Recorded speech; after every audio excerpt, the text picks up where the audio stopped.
The city of Flan lies in ruins. Your band of adventurers can help to rebuild the once proud city and restore it to its former glory. Along the way, you hope to find the legendary Pool of Radiance, said to glow with its own mystical power. Does it really give tremendous strength to the warrior who bathes in its magic waters?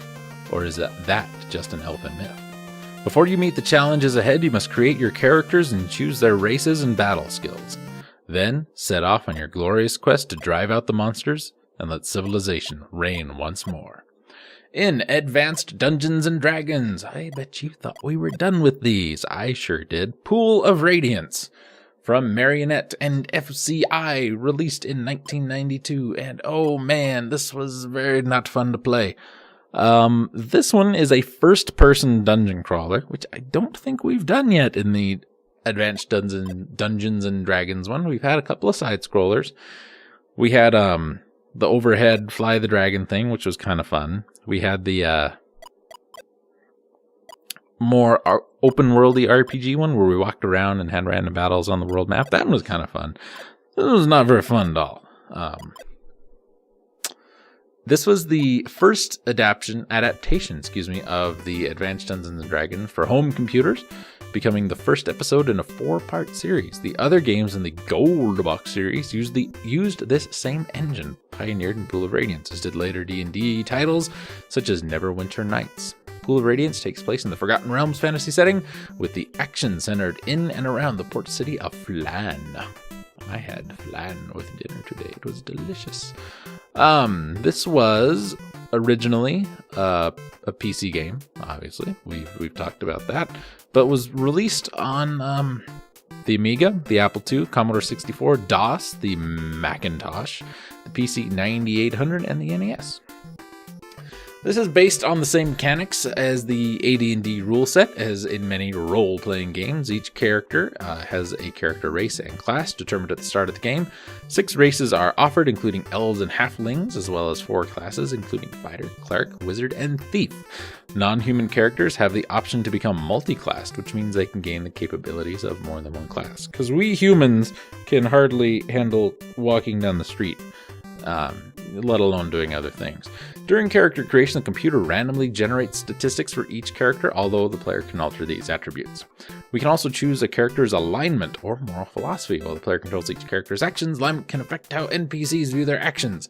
The player can then customize the appearance and controls of each character's combat icon.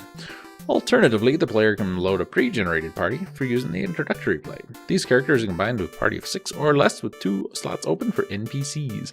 Players create their own save game files, assuring character continuation regardless of events in the game. On an MS-DOS computer, the game can be copied to the hard disk. Other computer systems, such as the Commodore 64, require a separate save game disk. We have a 3D first-person perspective from this, with a rectangle at the top displaying the party's current view. The rest of the screen displays text about the party and the area. We know this. We're looking at it right now.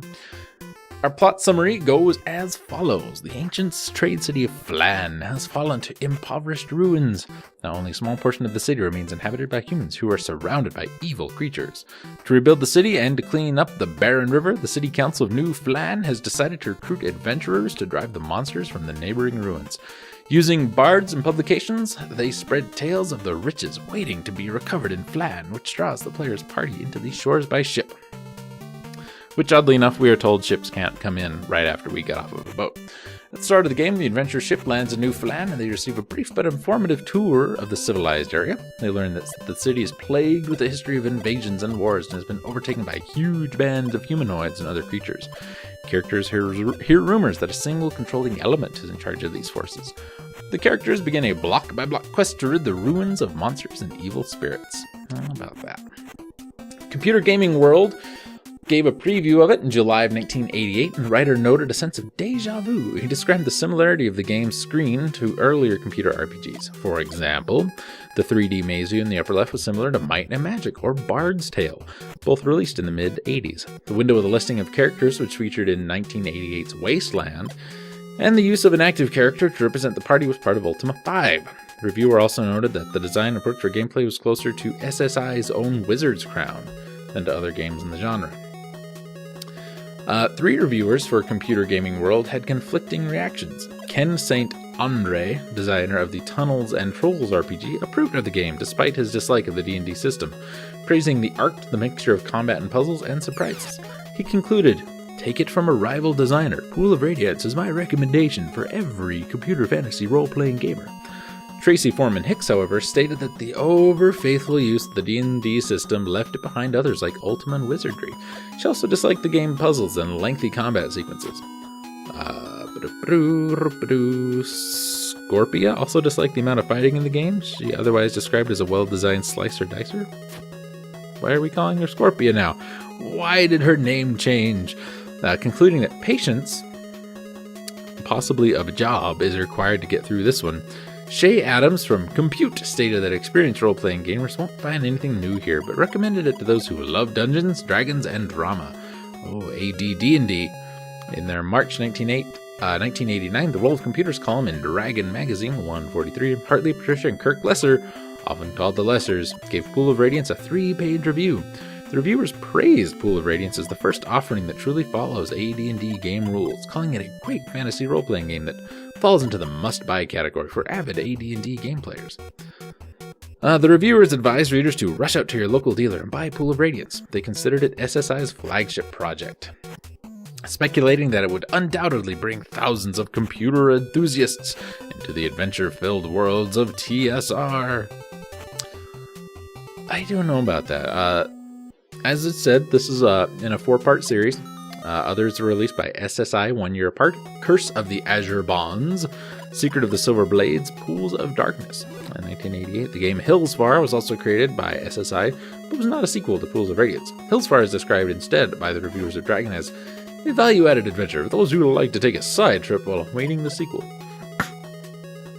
You can import your characters from Pool of Radiance into Hellsfar, although the characters are just basic levels and not retain weapons and magic items, blah blah blah. That's all computer game stuff. We're playing the NES one. There's not a lot of information on the NES one.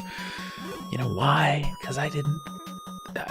Maybe people like me played this and thought, I could be playing Ultima. I could be playing Bard's Tale. That's the one. If you're going to play a game like this, play Bard's Tale.